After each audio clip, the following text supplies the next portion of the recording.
How's it going, my fellow collectors? This is Link's Reviews and I'm Link, and if it sounds a little echoey in here, that's because it is. This is not my normal setup, this is just the area for my cosplay review. Now this is the room with the highest ceilings in here, so that's why I chose that. It's a spare room.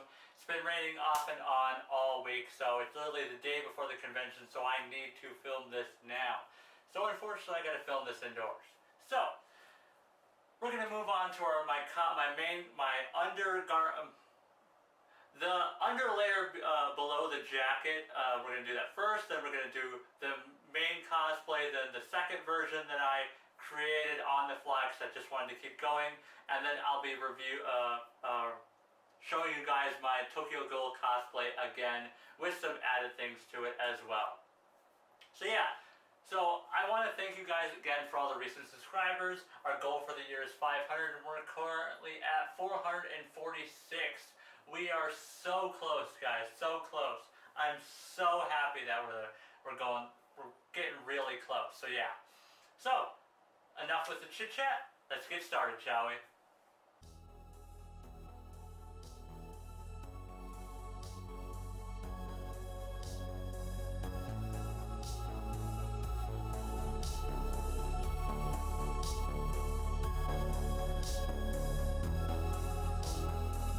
Alright, so here we have the first layer of the Bloodbourne cosplay. This is just some black pants, a black shirt. I believe these are basically like polyester pirate pants and a pirate shirt or like a linen shirt.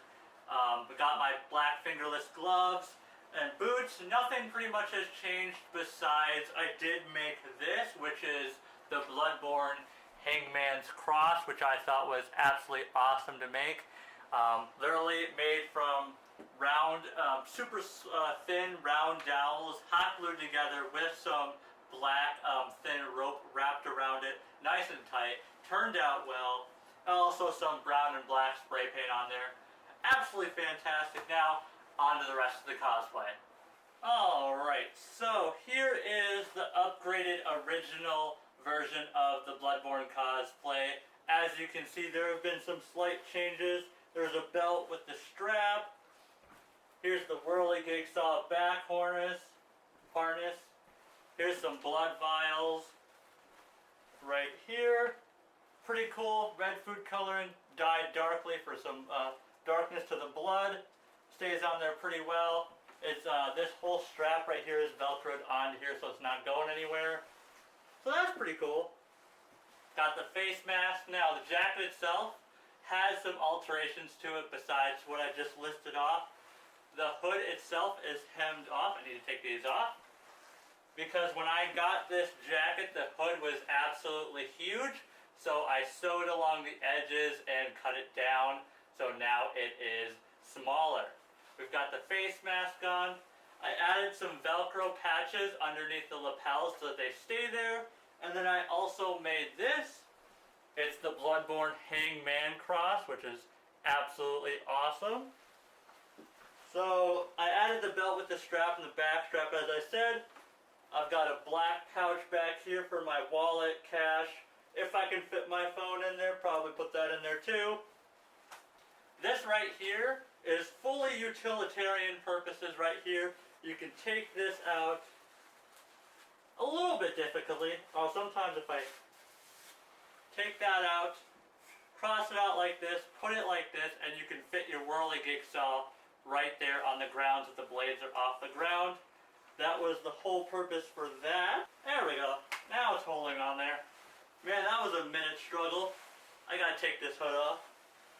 Now, one negative downside about this cosplay, that I'm sure anybody who's cosplayed before, pleather, black, all polyester shirt and pants, all very, very hot. I do have a potential solution to that. You know those camping like aqua bags that you strap on the back? They've got like a tube of water that you can drink. Well, I have one of those, and I might fill it up with like ice and water for the back to help keep me cool. That's a hope right there. So, all in all, I'm pretty happy with this cosplay. The only thing I'm really gonna do as I say in the next part probably, because I tend to repeat myself, I'm going to replace this jacket, probably redesign this harness. I have an idea for an even better harness. I just don't have the time. I mean, the con is literally tomorrow when I'm filming this, so which is kind of unfortunate. I'm filming this at last minute because it's been kind of rainy in my town all week. I was planning on filming this Wednesday, but it's now Thursday. I've had no time to film it at all, so I was hoping to do some outside shots, but that's just not happening, unfortunately. It's been very off and on weather. It's very dreary. It's sunny right now. It's supposed to rain in like 20 minutes, and I can't trust going outside, so that's what's happening right there.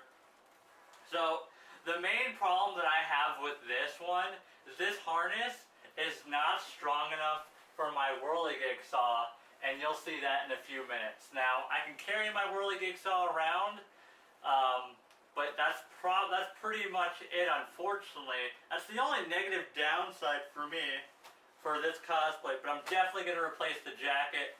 Maybe see if I can find some different pants and shirt that aren't 100% polyester to help keep me cooler. Maybe look into like cooling systems for cosplay. But yeah, that's pretty much it for this one. If you guys like this video, make sure to hit the... alright, wait, no, this isn't the end of the video. I'm thinking it is, because I'm like going on to the next chapter. So yeah, that's pretty much it, guys, for the version 1. Now on to version 2. Oh, wait. I don't know if I said this now, but I added some Velcro strips right here as well for these, because when I first got this, this strap right here would just constantly fall off, because you can't tighten it any more than this, unfortunately. But now it works out really well, so I got a lot of movement. I can go this high, but I can't go any higher with this jacket on, unfortunately. It kind of does restrict the arm movement. So yeah, on to version 2, which is way more streamlined, and in my opinion, my favorite version, besides just the whirligig saw itself. Before I fully take everything off, here is the whirligig saw itself, right here. It is still absolutely amazing. I'm still really proud of it for my first prop build. So absolutely spectacular. The blades still spin, although not all that well. I didn't want them like super free movement because I wanted to be able to trust them. So them being a little stiffer is fine by me. Still really cool though. Still hold it one-handed if I want to. Still pretty cool though. Yep. So, on to version 3. Alright guys, so here is the final version of the Bloodborne cosplay, version 2. Now I wasn't originally going to do a version 2, but when I made this cape, I had to do a version 2. Now the story behind this one is the same character, but older. And he's just like, he's learned so much, he doesn't need the raw power of the whirligig saw anymore. He doesn't need any of that. All he needs is his sword. Now I did add a hat and some glasses, and I still have the face mask as well. Now this is all going to be basically, it's basically done. This is all there is. The only difference is that I might wear the white wig for my Tokyo Ghoul cosplay, but that thing is so hot by itself, and this costume is so hot. I actually do have a solution to that, or maybe a potential one. But yeah, so this cosplay, version 2, is done. Version 1 was very like powerist. It was basically starting out, he thinks he needs the most powerful weapons, and that's why he goes after the whirligig saw. It's all about flash, but this one's all about speed.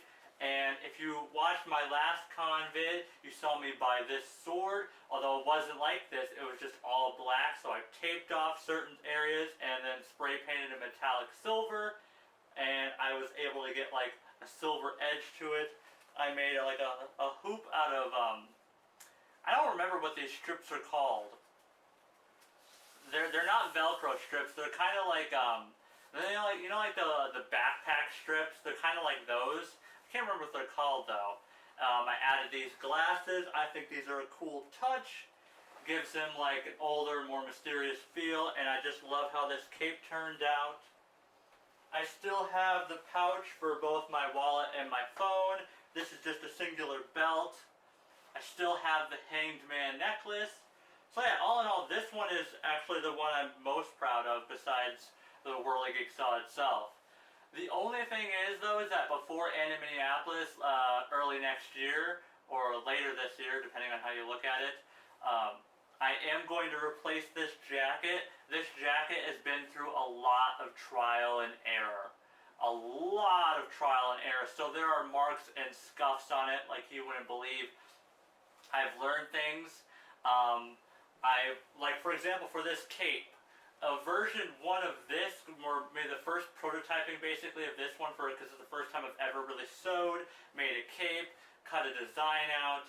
I used Velcro, and Velcro in itself, it was strong, and don't doubt that, but when I went with the snaps option so I could easily take this off, I left the Velcro on the shoulder parts, but the back Velcro for this, if I tried taking it off, it started to tear at this leather. Well, it's not leather, it's pleather, so it just wasn't turning out that well. I got really upset about that. Luckily, I was able to put that big Velcro strip back on there and basically use some black paint to color that one part that got slightly torn so you can't even tell, but I've definitely learned now. I'm going to stick with snaps now that I've learned about them. Well, I knew about them, but I wasn't confident on using them. So that's what I'm going to use from now on, is these heavy-duty snaps. So yeah, that's it for this one. It's been really fun making these. If they had an all-black version, I'd definitely go with that. These hints of red don't really mesh well. If it was silver, I do know that they sell like a red main theme and then a black one of these. I don't think I'm going to get one of those. I'll try to see if I can find this one again, or one that has darker, or I may like color in these red designs in black so that it's just all black and it's more in the Bloodborne-esque. I actually did find a Bloodborne leather jacket. That thing was like $400. There's no way I'm spending $400 on that. So yeah, that's it for this cosplay, guys. Check it out one last time. Here's the cape, the hat, the back of it. Looks absolutely fantastic in my opinion. All in all, cool cosplay. Love it. So, let's move on to the next one, shall we? Which is the Tokyo Ghoul Ken Kaneki cosplay. Alright guys, so this is basically the completed cosplay. The only thing I have really much left to do is to put the contact in and paint my fingernails black and my toenails black. But since I only have 2 ghoul contacts, and I'm not the best at putting contacts in, I think I'm going to wait until the actual convention. So, but this is pretty much it. Got the shorts, the shirt, the handcuffs. The problem is that I bought 2 sets of these and they don't fit my ankles, and to buy ankle cuffs you have to buy a full set of like prison grade ones, and they were just outside my budget for me, so I just wasn't going to do it. So instead I did, 2 black straps. I just velcroed them so it kind of looks like they're cuffs, but at the same time it's the best that I could do with what I had. The wig I had to chop up a little bit because it was like down to here, and his hair is not that long, and I needed you to be able to see my eyes. I have 2 masks. 2 masks, face masks. One is this one, which I'm probably going to stick with, and I have a 3D one as well that's much more in line with what he actually wears. Just give me a second to put it on and I'll show you. So here we have the 3D mask. Now this is much more in line, and I will probably be wearing this a little bit, but the problem is it is just so hot and hard to actually breathe in. Now I can't open the mouth, which does make it a little bit more bearable, but one of the things popped off. But I can fix that because I have a lot of replacements for those. That's another one of the problems with these, is that the rivets on here that came with this mask are really not that strong. They're meant to be popped off and back on, which means they're not the best quality. But this is still a really cool mask, especially for photo shoots and stuff like that. So that's a plus, but I think I will be wearing the other mask as well. Plus it just looks more like a hodgepodge together cosplay like this one is. So yeah, that's why this is the mask I'll probably be wearing for photos, but that mask I'll be wearing around the con. Because this thing is just a beast to breathe in!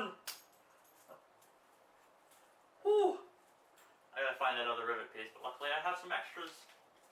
But yeah, so guys, that's pretty much it for that cosplay and all 3 of my cosplays. So I hope you guys liked this video. Make sure if you live in Minnesota and you're going to Metacon, maybe you'll see me there. And also, we're doing a giveaway at 500 subscribers. If you're new to this channel and mainly discovered it through cosplay, I mainly only cosplay for the conventions that I go to. The main bread and butter of this channel is Funko Pops, NECA, Sideshow collectibles, and Hot Toys, not the cars and figures. So yeah, we're trying to get to 500 subscribers because I'll be doing a giveaway before the end of the year. If we hit it, we're at 446, so thank you so much to all the recent subscribers. It's been absolutely amazing.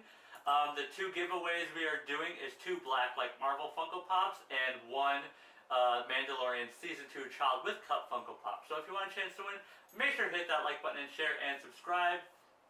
You can also check out my Twitter for 1 to 2 days beforehand sneak peeks to my videos. Don't expect a video Tuesday. I'll try to get one out for Tuesday, but the Wi-Fi at the hotels are so atrocious that it takes forever to upload the videos. So yeah, I'll try to get one out for Tuesday, but don't hold your luck. So yeah, thanks for watching this video, guys, and as always, my fellow collectors and fellow cosplayers now, have a nice day, and peace out.